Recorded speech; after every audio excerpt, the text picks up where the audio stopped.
We're in Iceland, and as it's a road trip, so we get to see a lot of roads. While listening to podcasts about the history of the Vikings, and one thing is obvious, it's that those that came to Iceland were the ones unacceptable elsewhere. And here were the outcasts, the argumentative, the psychotic, and strangely, or perhaps not, the poetic. Luckily, the traditions of present-day Icelanders seem to have kept up the writing side of things. It's said that every 10th Icelander has published a book. Yes, I said writing, not riding. The Icelandic pony, it came in 860 AD, and the ponies are genetically connected to the Mongolian pony. So I guess they bought a few from the Russians and then brought them over here. And over the next 1,000 years, they acclimatised, i.e. those that didn't like the cold died off. What we know about the Icelandic settlers comes from the Land Name Book. And it tells us about the settlement during the 9th and the 10th centuries. It lists over 1,400 settlements, and the earliest settlers were Irish monks from the 8th century onwards, and the earliest settlers, Viking settlers that is, called them the Papa, which I guess means the papists or something of that nature, but they soon left after the Vikings started to arrive. Floki Vilgurason, or Floki Vilgurason. Anyway, Floki, just like the guy in the TV series, he gave Iceland its name, and he saw ice in the fjords during the winter, and so naturally called it Iceland. In fact, he stumbled upon Iceland after missing a turn at the Faroe Islands and got stuck in Iceland for a winter, and he was not impressed. Despite his rather low opinion of the place, others decided that it was free land, so why not? And the first permanent settler was Ingolfur Arnarsson. Or Arnarsson. Anyway, he threw 2 carved pillars into the sea and vowed to settle wherever they landed. This was actually standard practice to test the tides and all that. And, well, curiously, it took them 2 years to find the place where they landed, and they landed at a place that was full of steaming ponds and the like, and they called it Smoky Bay. In other words, Reykjavik. And by 930, all the arable land had been settled. So, given their tendency to try and kill each other, they then created the Thing, and this was a parliament of sorts where grievances were settled, or it was agreed to let the bastards fight it out. Usually the one they disliked most was told to leave Iceland or become fair game for anyone to kill them. Which sounds very Vikingish, doesn't it? So there you go, that's the basic history of the early settlement. Well, those early settlers, they didn't like the Norwegian king, Harald Fairhair, so they ignored his demands for their loyalty and instead swore their loyalty to various chieftains, especially those who could throw wild parties and feasts, which basically meant it was expensive to be a chief. And so they had to be good at raiding and pillaging and basically being meaner and nastier than the next guy, which was a means of establishing one's place in genteel society. Thank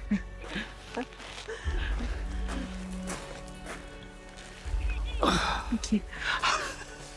Left it and so it just was being blown back. I didn't know where it.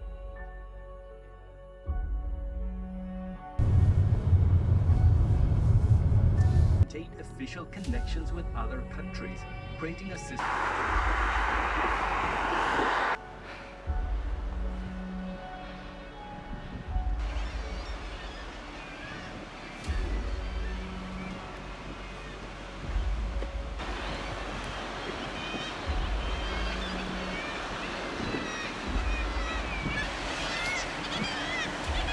The original Icelanders were all steeped in Norse mythology, but in 995, the Norwegian king Olaf Tryggvason, or Tryggvason, I can never pronounce these names.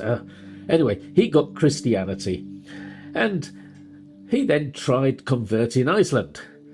And in 999, he closed all ports to Iceland if they didn't convert. And so the Icelanders, they decided that perhaps they should think about it. And a guy called Thorgeir Thorkelsson, who was their law speaker, this is the guy that would stand up in the thing and tell them all what the rules were. Anyway, he symbolically threw his pagan idols into a waterfall, and thus the Icelanders sort of became Christian, though they still continued in their pagan ways for quite some time. But missionaries were now turning up and eventually converted them, sort of. Well, apparently I'm on top of a volcano. That blew its top 3,000 years ago. There's one that's just like it up the other side of Iceland. That blew its top about 2 weeks ago. Don't think we're going to see that one. I think I'll be a bit hot there. I can assure you it's not hot here at this moment.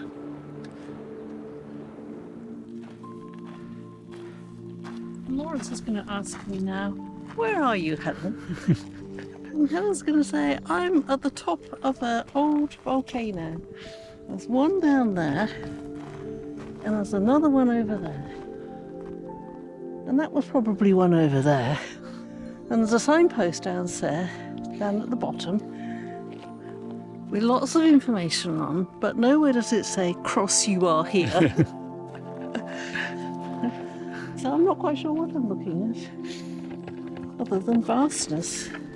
Volcanoes, and sort of based on your research, what did that mean to them? I mean, was this a sign of the coming of Ragnarok, or something to do with the battles of Norse myth, or was this some sort of punishment? What did they make of these volcanic eruptions? So there are various theories on this. For instance, first of all, the notion that Ragnarok has some relationship to volcanism is a very old theory that was initially posed by visits to Iceland, so to speak. We first have I believe he's actually mentioned as a Swedish traveler who goes north and sails around Iceland. His name is Garda, and he gives the country the name Gardaey, which means Garda's island. And then we Well, I hope you're going to like, share and subscribe and all that stuff. Anyway, we're here in another unpronounceable place. I think it is Siglufjordur. Siglu. Anyway, it was first settled about 900 AD and shot to prominence in 1903 when it became a herring town. Its population shot up from, a couple of hundred, if that, to a massive 3,000, and 20% of the country's income came from the town alone.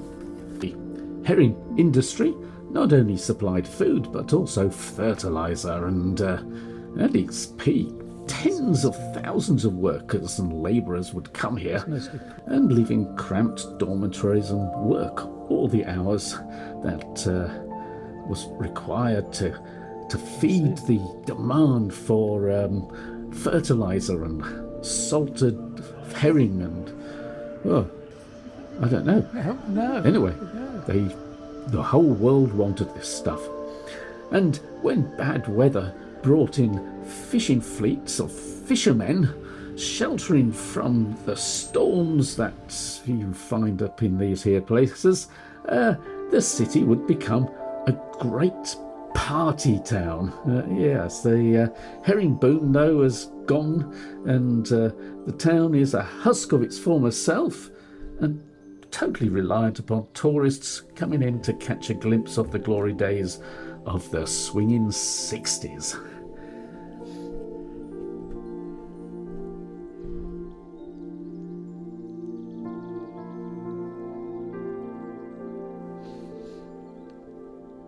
I guess it wasn't so good if you were a herring, but in those days nobody had seen Finding Nemo, and fishy feelings were not high on our priority then.